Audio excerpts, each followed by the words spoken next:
Greetings and salutations, young true believers. Many of you have been asking, well, hey, are you going to record some lectures? Um, I want to keep this short, 10 minutes, because I know, obviously, that when we're not meeting face to face, it's a little bit tougher to, a lot of you have children at home, etc.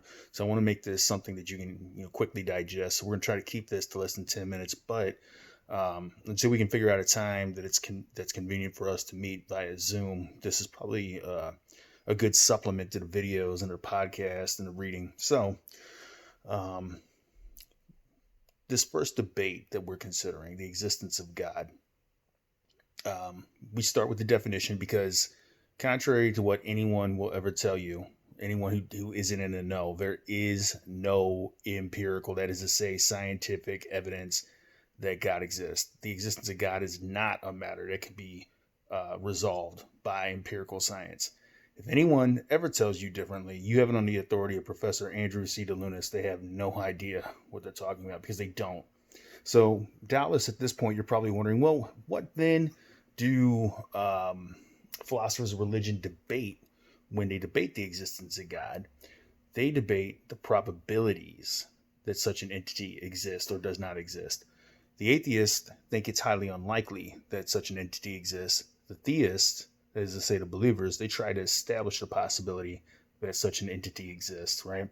So what is this entity we're talking about? Well, God, the God that is often referred to as the God of the philosophers, right, is defined as an all good, which is to say omnibenevolent, all knowing, omniscient, all powerful, omnipotent, eternal, and unchanging being. That's the standard definition that philosophers debate. So, again, because we cannot appeal to any empirical evidence to support the existence of God, if God exists, is something that can't be quantified, can't be measured, can't be dissected, right? Philosophers start with a concept and try to establish God's existence from that concept. So the first proof that we see, and this is page 39 of the Vaughan text, is the cosmological proof. Now, we can't avoid it. There are two Latin terms, technical terms that you need to know in order to understand what's going on here. A posteriori, and you might have guessed from the Latin root posterior, behind or past, and a priori, that is to say, before, right? So the cosmological proof is an a posteriori proof. What does that mean? It looks at facts around in the natural world, looks at the natural world, and then deduces backward that a God must be responsible for the world.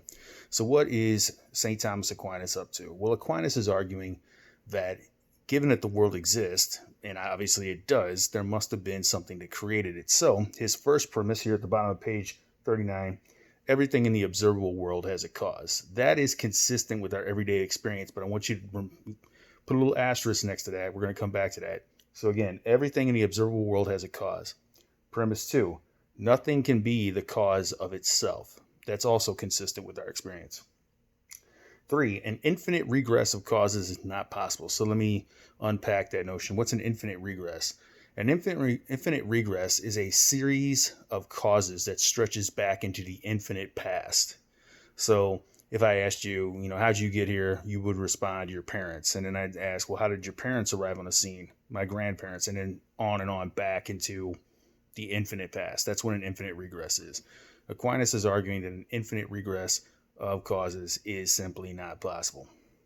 Premise 4, if nothing can cause itself and an infinite regress of causes is not possible, there must be a first cause. His conclusion is that necessary first cause, that necessary being, is God.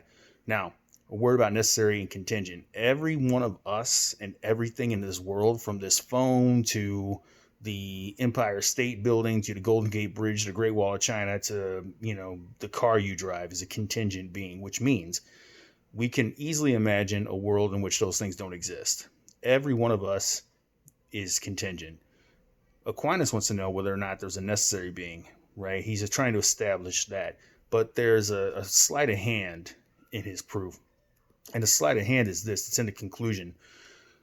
Even if it is the case that there's a necessary being, it does not necessarily follow that necessary being is the God of the philosophers. The necessary being could be some bizarre astrological phenomena, physical phenomena that with which we are completely unacquainted, right? It could be a big, the proverbial Big Bang. It could be a lot of. There are infinitely many candidates for that. It does not follow it's necessarily God, but there are problems with the premises as well. The first premise: everything in the observable world has a cause. That held true until the advent of quantum mechanics. Quantum mechanics is the physics of the very, very small. Uh, when you get to the quantum level, things get, to put it mildly, weird. If you want weird, if you're into weird, you don't need to go to YouTube and look up all the various conspiracy theories or anything like that. Study quantum physics. On a quantum level, things seem to happen randomly without cause. I'll give you an example of this. The phenomenon of radioactive particles shedding isotopes, in other words, radiation, is seemingly uncaused. Physicists have no idea why that happens, right? So quantum mechanics is bizarre. It really, when you get down on a level that small, the logic and the laws that govern the macro world, the world of what philosophers call medium-sized objects, me, you, mountains, etc., break down really quickly, and it seems like things can be uncaused. Ditto that for premise 2. Nothing can be the cause of itself. Another really bizarre phenomenon, well documented in quantum mechanics, is that a physicist will be observing a particle and another particle will pop into existence right next to it, seemingly uncaused. Of course, Aquinas, writing in the 11th century, 12th century AD, there's no way he could have known this. He was still influenced by Aristotelian, that is to say, the physics of Aristotle, right, which was the cutting edge science of his day. So that's what he's appealing to. 3, an infinite regress of causes is not possible. This is also a very dubious claim. For example, we know that the natural number sequence stretches into infinity, right? But what about physical phenomena? Can they continue back into the infinite past? Well, we're not familiar in experience typically with a sequence that stretches back into the past, ultimately culminating. In other words, when we speculate about the origins of the universe, that's exactly what we're doing. We have some evidence, we have radiation traces, etc., redshifts in light, etc., but we're spitballing, we're throwing things on the wall, so to speak, and trying to ascertain what's the most plausible theory for the origin of the universe. None of us were there. It's a minority to be true, to be sure, right? But some physicists believe that the universe could be eternal. Again, that's a minority of physicists, but some believe that. But the long and short of it is, an infinite regress of causes stretching back into the infinite past and never ending is no more problematic. In fact, in some respects, it's a lot less problematic than the belief that there's a god of the philosophers waiting at the end of that line. So these are the problems that confront the cosmological argument. So tomorrow we will talk about another a posteriori proof, and that's what's known as the teleological, telos being a Greek root which means goal or path. And you're familiar with these from popular culture. This has been in the cultural lexicon for a bit.